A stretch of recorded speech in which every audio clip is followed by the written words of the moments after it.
Boa noite, queridos. Graça e paz. Deixa eu tirar aqui um pouquinho. Prazer estar aqui com vocês, muita alegria. Queria agradecer ao reverendo João, o conselho da igreja, o convite do Ramiro também.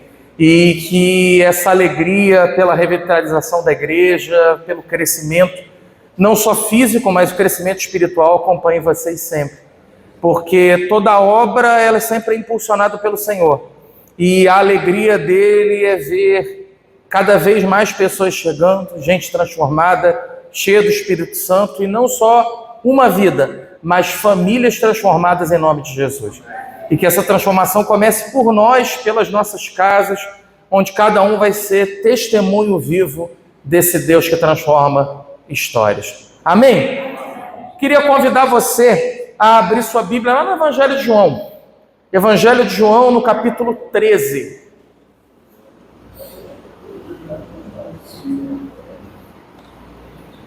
Evangelho de João, capítulo 13, verso de número 1.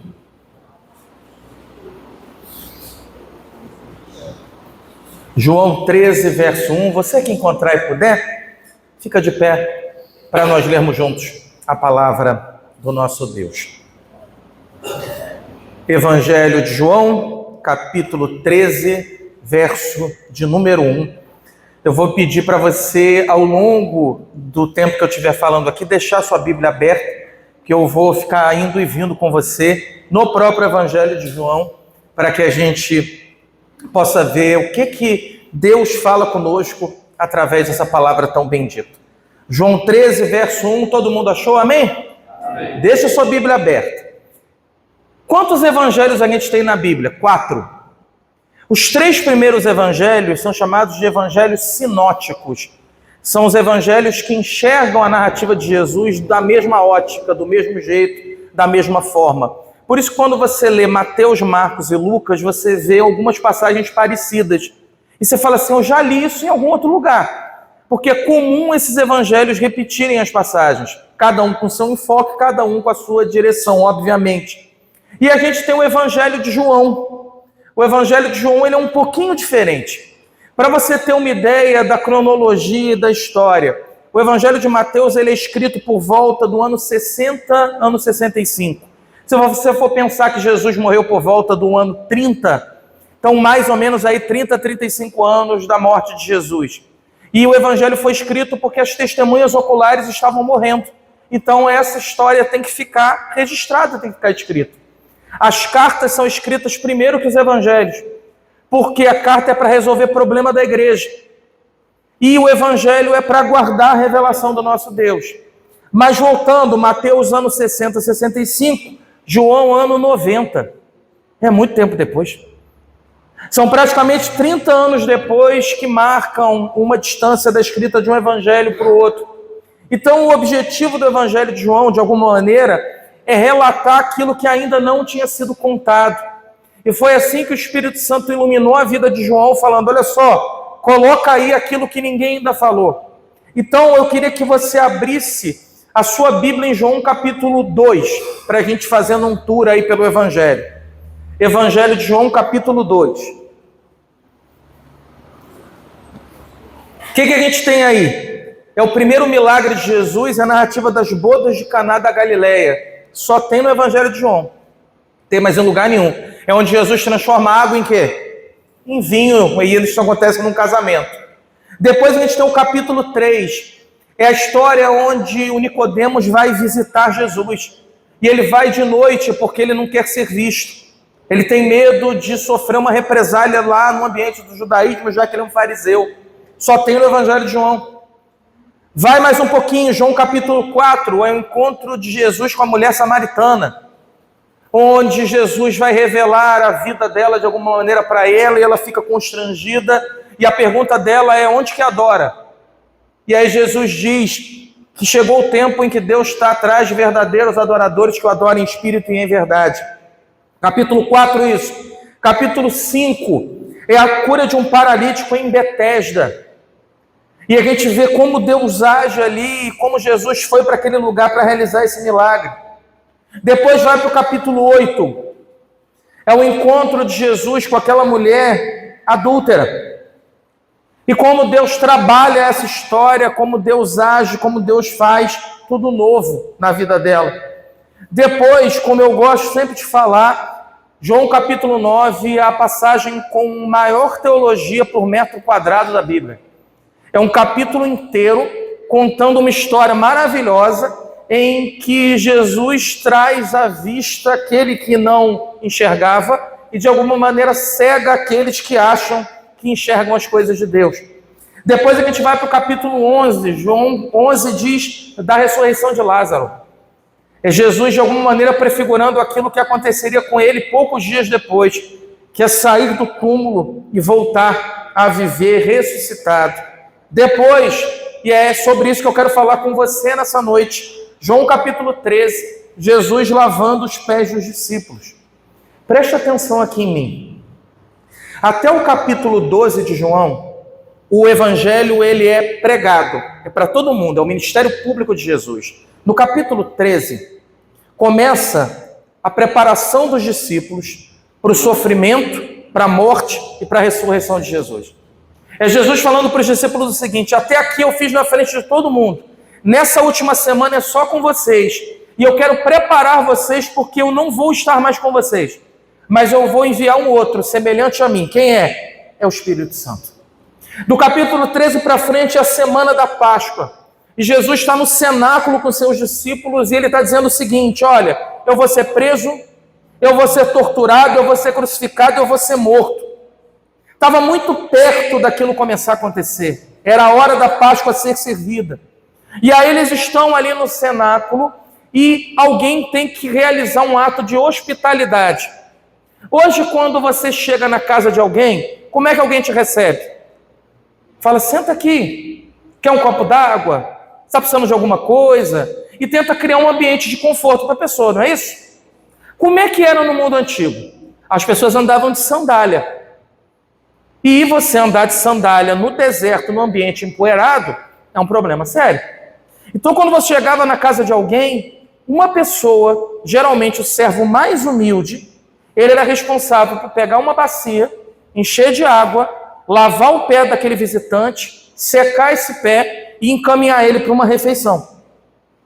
E aqui o contexto é o seguinte: provavelmente os discípulos estão discutindo entre eles quem faria essa função. Quem é que vai fazer isso? Como ninguém chega a um consenso, Jesus tira a parte de cima da roupa, pega uma toalha, amarra na cintura e ele começa a lavar os pés dos discípulos. O Deus Criador de todas as coisas agiu como servo, causou constrangimento. Detalhe, a gente estava conversando isso na vinda, o próprio Judas teve os seus pés lavados por Jesus.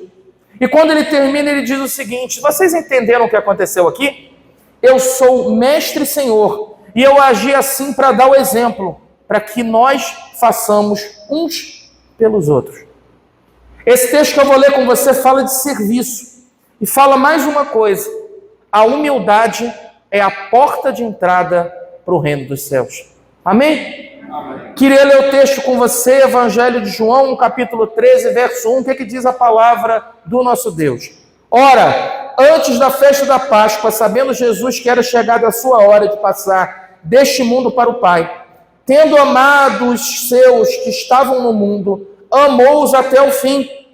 Durante a ceia, tendo já o diabo posto no coração de Judas Iscariote, filho de Simão, que traísse a Jesus, sabendo este que o Pai tudo confiara em suas mãos, e que ele viera de Deus e voltava para Deus, levantou-se da ceia, tirou a vestimenta de cima e, tomando uma toalha, cingiu-se com ela. Depois, deitou água na bacia e passou a lavar os pés aos discípulos e a enxugar-lhes com a toalha com que estava cingido. Aproximou-se, pois, de Simão Pedro, e este lhe disse: Senhor, tu me lavas os pés a mim? Respondeu-lhe Jesus: o que eu faço não sabes agora, compreendê-lo-ás depois. Disse Pedro: nunca me lavarás os pés. Respondeu-lhe Jesus: se eu não te lavar, não tens parte comigo. Então Pedro lhe pediu: Senhor, não somente os pés, mas também as mãos e a cabeça. Declarou-lhe Jesus: quem já se banhou não necessita de lavar senão os pés, quanto ao mais está todo limpo. Ora, vós estáis limpos, mas não todos, pois ele sabia quem era o traidor. Foi por isso que disse: nem todos estáis limpos. Depois de lhes ter lavado os pés, tomou as vestes e, voltando à mesa, perguntou-lhes: compreendeis o que vos fiz? Vós me chamais o Mestre e o Senhor e dizeis bem, porque eu o sou. Ora, se eu, sendo o Senhor e o Mestre, vos lavei os pés, também vós deveis lavar os pés uns dos outros. Porque eu vos dei o exemplo, para que, como eu vos fiz, façais vós também. Em verdade vos digo, que o servo não é maior do que seu senhor, nem o enviado maior do que aquele que o enviou. Ora, se sabeis estas coisas, bem-aventurados sois, se as praticardes. Senhor Jesus, obrigado, porque a tua palavra viva e verdadeira faz morada nos nossos corações.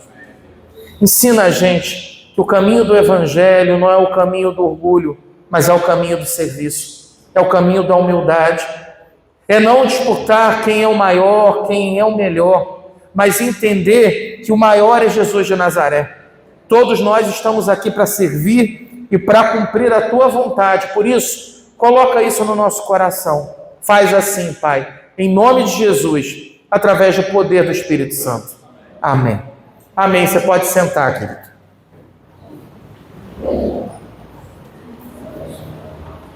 O tema dessa mensagem é o que Jesus nos ensina sobre servir. A gente tem muita facilidade em ser servido, não é? Se eu chegar aqui com uma bandeja trazendo bolo, trazendo refrigerante, trazendo salgadinho, você vai ficar super feliz com isso e vai se alegrar. Mas geralmente quem está servindo tende a não partilhar da mesma alegria, tende a compreender que aquilo não é o que ele deveria estar fazendo. E aqui eu separei 3 lições para nós refletirmos sobre esse ensino de Jesus do ensino. A primeira delas é a seguinte: Jesus nos ensina que servir é amar intensamente. Não é amar um pouquinho, não é amar metade, mas é amar com toda a intensidade possível. Vou reler com você o verso 1.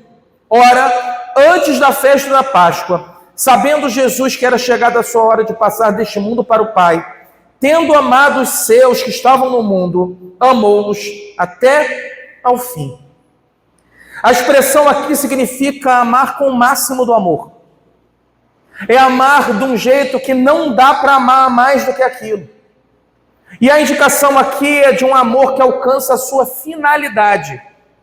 A finalidade do amor de Jesus é se sacrificar, é se entregar, é colocar Ele mesmo como sacrifício, como alguém que faz tudo possível pelo outro sem se preocupar com a própria condição. Pergunto para você: é possível alguém servir sem amar? O que você acha? É por isso que tem tanto profissional ruim no mundo. Porque você tem médico que faz aquilo, mas Deus não chamou ele para ser médico. Tem alguém que ensina, mas não é professor. E tem gente que pastoreia e não é pastor. Não é verdade? No meio dessa história toda, quando a gente faz sem ser por amor, quem está à nossa volta percebe e nota isso. É por isso que o apóstolo Paulo, lá na primeira carta aos Coríntios, no capítulo 13, ele vai falar que a finalidade, ela tem que ser o amor. Se eu faço qualquer coisa na igreja, mas a minha motivação não é o amor, não está bom. Então, o amor, ele vai trazer como consequência o serviço. Por isso que nós servimos melhor quando nós servimos naquilo que nós amamos de verdade. Quando você faz algo que você é bom, geralmente você faz aquilo com amor. Você faz com alegria, porque foi Deus que te fez para aquilo. Pergunto para você: qual o propósito que tem a sua vida naquilo que você tem servido? No que você tem dedicado a sua força, no que você tem trabalhado, seja dentro ou fora da igreja, Como tem sido isso? Qual o propósito de você servir? Você serve com alegria? Vamos trazer um exemplo aqui da igreja. Você já ouviu falar de algo chamado de ministério, que algumas pessoas têm determinado ministério? Já não ouviu falar disso? Mas existe uma diferença, para mim, entre ministério e função. Função é você fazer algo que você não foi chamado para fazer. E que às vezes você está fazendo, mas aquilo não é o seu dom, não é o seu talento. Quando é o seu ministério, você exerce aquilo bem. E a comunidade vai reconhecer isso.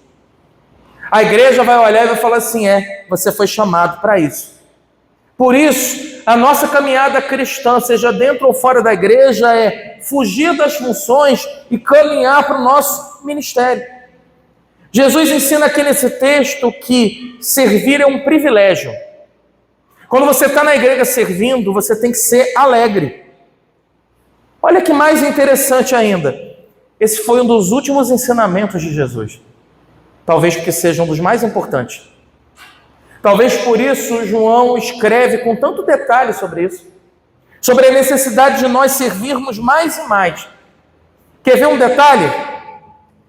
Quando nós servimos sem reclamar, nós vamos compreender que nós estamos servindo a Jesus através do serviço que nós prestamos aos nossos irmãos. Eu sei que às vezes você pode estar cansado, chega de noite e você fala assim, poxa, eu podia ficar descansando, não vou para a igreja não. Às vezes está chovendo, você fala assim, poxa, mas eu vou chegar lá na igreja, vai ter um monte de atividade. Deixa eu te lembrar de uma coisa. Quando nós estamos em igreja, quando nós estamos servindo, uma bênção especial do Senhor é derramada sobre as nossas vidas. Por isso, nós precisamos entender cada vez mais que servir é um ato de amor a Deus que se manifesta no servir ao próximo. Amém, queridos? O que Jesus ensina a gente sobre servir? Servir é amar intensamente, mas servir também, às vezes, é fazer o que é necessário. Fazer aquilo que é preciso e aquilo que a igreja precisa. Quero reler com você versos 4 e 5. Levantou-se da ceia, tirou a vestimenta de cima e, tomando uma toalha, cingiu-se com ela. Depois, deitou água na bacia e passou a lavar os pés aos discípulos e a enxugá-los com a toalha com que havia cingido. Esse é um dos textos mais estudados da história da igreja, porque mostra Jesus servindo. E de uma maneira que às vezes a gente não consegue compreender. Porque quando eu falo para você que Jesus curou o cego, você fala assim, legal. Jesus, ele multiplicou pães e peixes, bom. Jesus fez com que o peixe em determinado lugar aparecesse a ponto de uma pesca quase afundar barcos, maravilhoso. Mas você já imaginou Jesus com uma toalha enrolada no corpo, abaixado diante de você, lavando o seu pé e secando com uma toalha? O Criador de todas as coisas se colocando diante de seres humanos falíveis, servindo-os naquilo que eles precisavam. A dúvida aqui entre os discípulos é a seguinte: funções humilhantes nós não queremos fazer. Quem gosta de fazer? Olha, antes eram só as mulheres que faziam isso. Hoje os homens estão fazendo faxina até mais que as mulheres, não é verdade? Pergunto a você, quem gosta de lavar banheiro? Você gosta? É legal? Ela gosta. Ô irmã, deu seu dom. A ideia é a seguinte: tem coisas que você não vai querer fazer. Tem coisas que vão ser difíceis.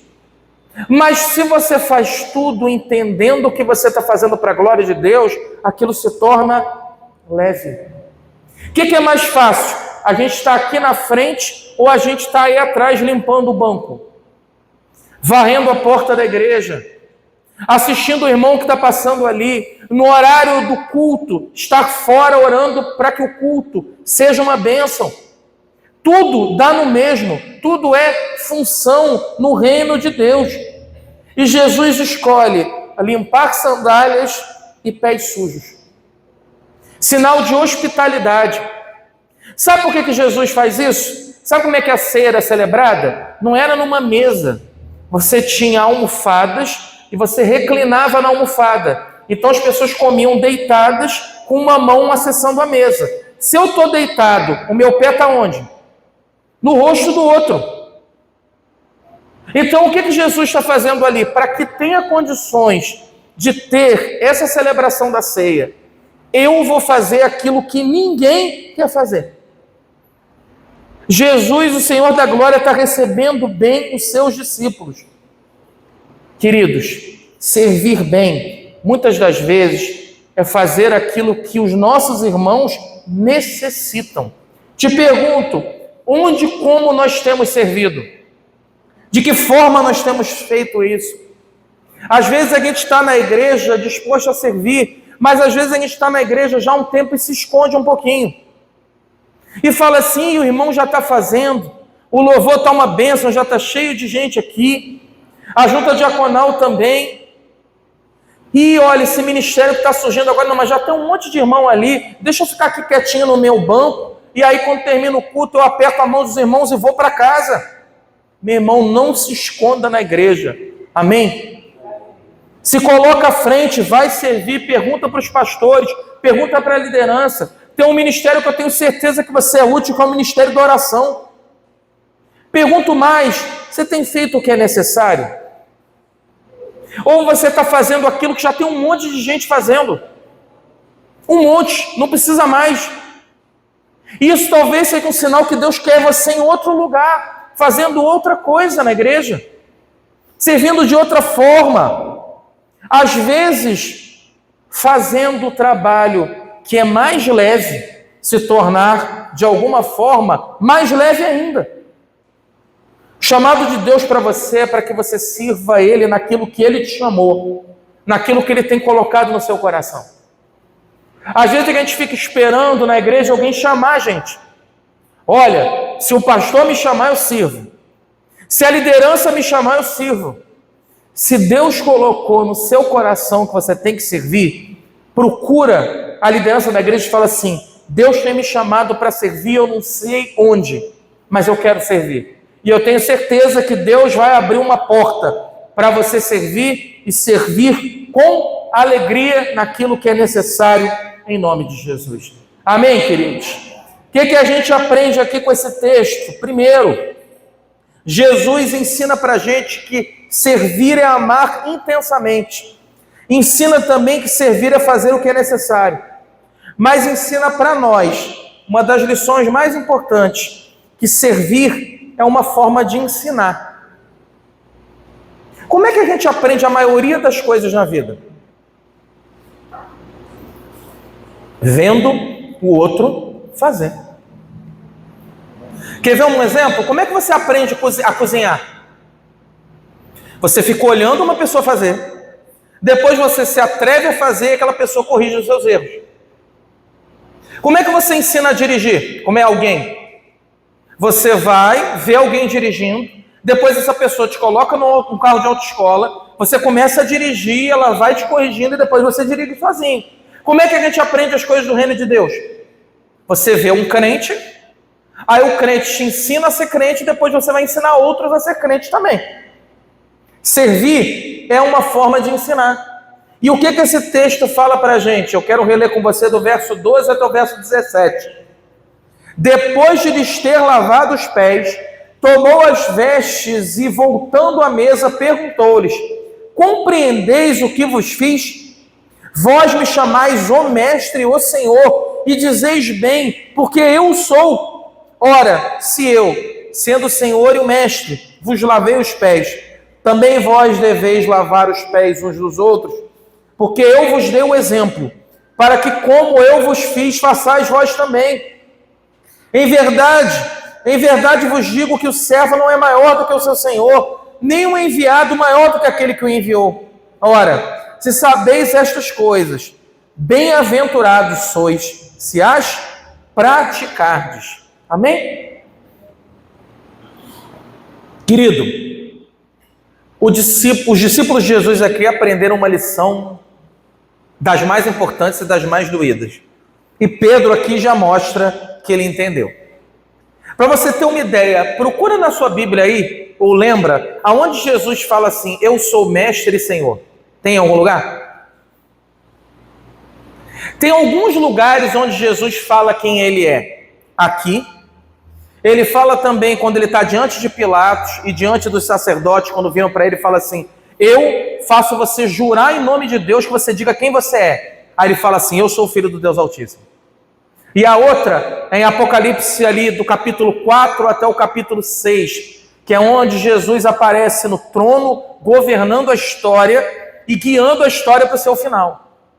Olha quantos poucos momentos aparece o próprio Jesus mostrando quem ele é e exaltando o poder que ele tem. E aqui, depois de ele exercer uma das funções mais humildes, ele fala assim: eu sou mestre e senhor. Sabe como é que se traduz numa frase? Eu sou Deus que ensina. Eu não sou o Deus só que manda. Eu sou o Deus que faço. Você lembra que nos evangelhos tem uma passagem que Jesus fala: o meu pai trabalha até hoje e eu também? Então, provavelmente lá no céu a gente continua trabalhando, não tem aposentadoria para Deus não, tá? Mas a história toda é a seguinte: Jesus, ele faz aquilo que ele quer que você faça, que eu também. Se está todo mundo na dúvida do que vai fazer, faz. Se está todo mundo com medo, vai, porque as coisas do reino de Deus caminham assim. Mas nós precisamos entender que servir é algo que se ensina, mas também que se aprende. Se você quiser aprender a ser um servo melhor, você vai ser. E é isso que Deus está mostrando aqui. Você lembra lá da parábola do bom samaritano? Qual é a história ali? Chega um intérprete da lei e ele quer pôr Jesus à prova, e ele diz o seguinte: mestre, como é que eu faço para herdar a vida eterna? E aí Jesus responde. E aí o que Jesus fala? O que está escrito na lei de Deus e como você interpreta? Aí esse homem fala: olha, se cumpre no amor ao próximo como a si mesmo. O que Jesus fala para ele? Faça isso e viverás. E aí esse homem cai na besteira de perguntar para Jesus: quem é o meu próximo? E aí Jesus conta uma história. Qual é a história? Um homem estava num caminho determinado e ele foi assaltado por bandidos, e aí ele fica no chão semi-morto. Aí passa um levita e segue o caminho dele, estava atrasado para o templo. Passa um sacerdote e não socorre. Só lembrar para você o seguinte: na lei de Deus e na tradição do judaísmo, um sacerdote e um levita, se eles vissem uma pessoa nessa condição, eles eram obrigados a parar e ajudar. E aí eles não o fazem. Aí vem o outro, de outra religião, o samaritano. Aí o samaritano ajuda o homem. Pega aquele homem, trata dele, aplica tanto azeite quanto vinho nos ferimentos, leva ele para a estalagem, paga a conta e diz o seguinte: cuida dele, se precisar de mim, mais de alguma coisa, quando eu voltar eu pago. O que Jesus está falando ali? Quem é o próximo? O próximo é o que precisa de você. O próximo é o que precisa da sua ajuda. Às vezes a gente perde tempo assim: quem é que eu vou ajudar? A gente tem que perguntar assim: como eu ajudo? Porque quem ajudar não falta. Sempre tem alguém precisando, sempre tem alguém com necessidade. Mas eu quero voltar aqui para essa história para falar para você o seguinte: você tem buscado aprender a servir? Porque ser servido nós já sabemos, desde pequeno, sempre. E a gente gosta disso. O que Jesus quer? Ele quer sacudir você, para você sair do banco da igreja e servir. Para você ter uma ideia, um dia eu estava vendo uma pessoa falar sobre isso. Na língua inglesa, quando você vem ao culto, você usa a expressão servir. Então, vir ao culto é servir. Como é que a gente fala no Brasil? Ou eu vou ao culto, ou eu vou assistir o culto. Por que você está assistindo o culto? Porque você tem uma postura passiva no culto. A gente fica assistindo o culto, é como se alguém estivesse cultuando a Deus e a gente vendo. Mas é o contrário, a gente não está assistindo, a gente está cultuando a Deus junto. Amém?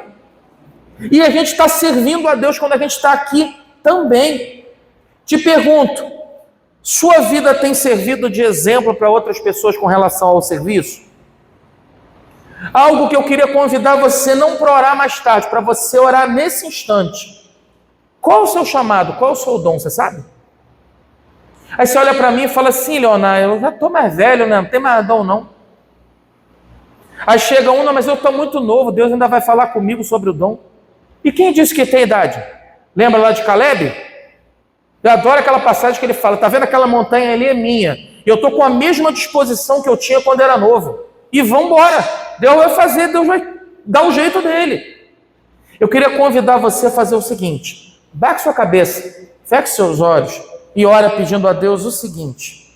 Qual é o seu chamado? Qual é o seu dom? Para que Deus te fez? Se você já sabe, pede para Deus reavivar o seu dom. Se você tem dúvida, clama a Ele, Ele vai te mostrar. Faz aí uma oração curtinha, silenciosa, 1 minutinho.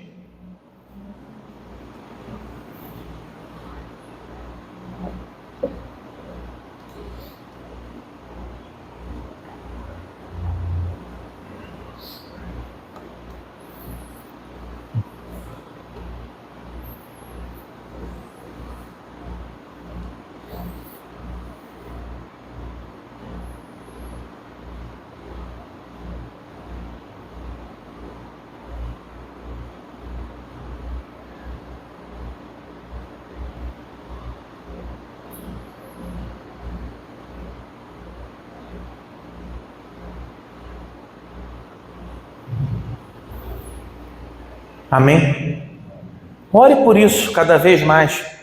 Fala assim, Deus, mostra o meu chamado, o meu dom, o meu talento, no que eu tenho que servir, no que eu tenho que trabalhar. Eu não sou muito de contar história não, mas deixa eu contar uma história minha. Eu tenho um irmão gêmeo, né, bem parecido comigo.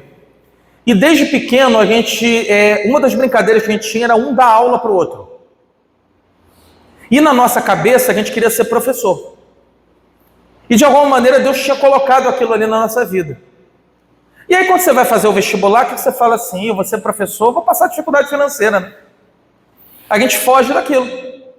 Eu fiz vestibular, passei para História na UERJ, eu não quis fazer. Meu irmão passou para História na UERJ, Direito na UFRJ para fazer Direito. Perfeito. Aí a nossa vida seguiu. Em resumo, porque eu sou professor. E o meu irmão, professor também. Dá para fugir? Dá para correr? Deus te pega lá na frente. Da melhor maneira possível. Aquilo que Deus te fez, você vai fazer de qualquer jeito. Você lembra de Sansão? Antes de Sansão nascer, Deus virou para os pais dele e falou o seguinte: ele vai começar a livrar o povo do domínio dos filisteus. Ponto. Sansão fez tudo errado, né? Ele é um homem que tinha tudo para dar certo e fez tudo errado. Se Deus falasse para ele, para subir a escada ele descia, para descer a escada ele subia, tudo de errado. E aí ele passa por todo aquele problema com Dalila, é capturado, tem seus olhos vazados, e ele fica, vamos dizer assim, servindo de espetáculo para toda a liderança dos filisteus, entre duas colunas que sustentam um prédio inteiro. E aí ele cai em si, ele ora e pede que Deus dê força para ele mais uma vez, ele empurra as colunas, o prédio cai, morre todo mundo. Aí vem uma nota, depois você lê lá na sua Bíblia. E Sansão fez mais na sua morte do que na vida inteira, porque ali ele exterminou a liderança dos filisteus. Por quê? Porque esse era o propósito de Deus para a vida dele. Precisava ele ter chegado cego? Precisava ele ter chegado do jeito que ele chegou? O final Deus determinou e o propósito Deus já falou, mas as nossas escolhas vão determinar como a gente chega lá. E é por isso que a gente tem que fazer a melhor escolha de todas, que é servir. Pergunto para você de novo, a quem você tem ensinado a servir? Como é que você faz isso? Você tem ensinado os seus filhos a servirem ou a serem servidos? Já viu que a maioria dos pais reclama que os filhos querem tudo na mão? Mas muitas das vezes quem acostumou a gente assim, eles assim fomos nós. Porque nós não colocamos na cabeça deles que eles têm que servir, mas que eles têm que ser servidos.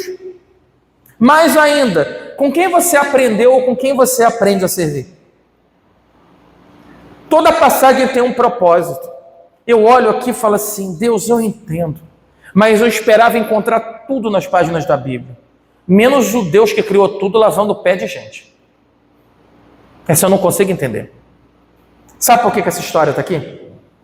Porque Deus quer você e eu, como servos melhores, dispostos a ajudar aqueles que estão à nossa volta. Cristão não tem paz. A única paz que o cristão não pode ter, sabe qual é? É que enquanto tiver gente que não conhece a Jesus nesse mundo, a gente não pode descansar. Enquanto tiver um descrente sobre a face da terra, a gente não pode ter paz. Estava conversando com minha irmã essa semana, com um irmão, sobre uma inquietação que ele começou a ter sobre a necessidade de orar pela família dele para que todo mundo se convertesse. Eu falei, irmão, que bom que essa inquietação está aí. Vamos orar por isso cada vez mais. Ele falou, Leonardo, mas como é que é isso? Eu falei, irmão, às vezes a gente se acomoda. Tem gente que ora pela conversão de um parente 1, 2, 3 anos, depois para. Você vai orar pela conversão do seu parente até ele se converter ou até você morrer. Ponto. Esses são os marcos para você parar de orar. O resto você continua orando e faz assim, ó. Deus, esse que hoje não quer saber do Senhor, que ele venha para a igreja, leia a Bíblia 1 ano e seja mais servo do que eu. Deus não faz? Tenho certeza que tem um aqui ou outro, que eu não conheço vocês, estou conhecendo hoje, que era assim e Deus trouxe para cá. E Deus não pode trazer quem está na sua casa também? Ora por eles, para que todos nós sejamos servos do Deus Altíssimo. Amém, queridos? Que Deus aplique essa palavra aos nossos corações, e eu quero orar rapidinho com você sobre isso. O que Jesus ensina a gente sobre servir? Baixe a cabeça, feche os seus olhos, vamos orar. Deus querido, obrigado. Nós queremos servir. E é bom que a tua palavra fala para a gente que serviço é algo que se aprende, mas algo também que se ensina. Tua palavra diz para nós que servir é amar com intensidade, é amar ao máximo. Não permita, Senhor, que nós venhamos a servir sem amor, servir por obrigação, servir porque já é uma rotina corriqueira, todo domingo está aqui fazendo as mesmas coisas. Ensina para a gente que função na igreja é uma coisa, mas ministério é algo completamente diferente. A função qualquer um faz, o ministério exerce com amor aquele que foi chamado por Deus para aquela função específica.